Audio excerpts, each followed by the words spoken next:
I'm Milena Bernardinello, and I'm part of the CARP-C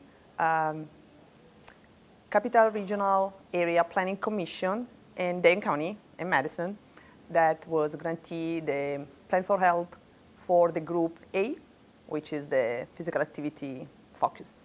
Our initial idea was to give this is the spillover on a previous grant, and one of the part of that grant was supposed to create a web-based tool for the community to be able to assess their built environment.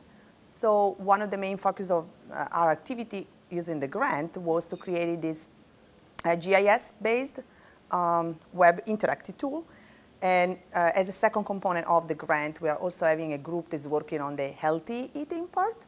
The combination of the two is practically giving the community the possibility to assess the built environment and also maybe have some specific intervention of the health component related to healthy food.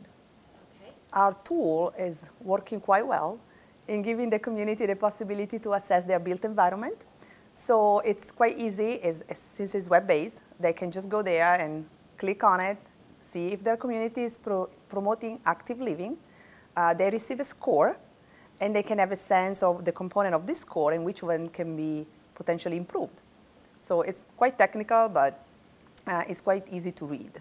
We didn't release completely yet because we are still in a beta phase, so we are testing in 3 main communities. We are going to focus the grant intervention on, but it's going to be available for whoever want to ask her for the usage of. And it's very easy to use. The community is the one with those.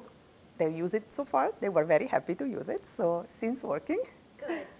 Our particular focus was a little bit different than any other grantee. That's what was our understanding during the first meeting with the first wave of grantees.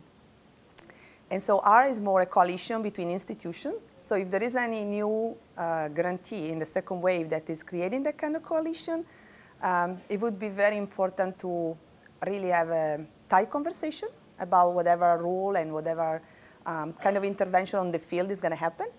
Also, in my particular case, since I was working on a technical component, all the data part, having a very clear understanding where the data comes from, how the data sharing is going to happen, the source of the data. So that was an important part to have the tool working properly. So if there is anybody working on that side, that's my main advice.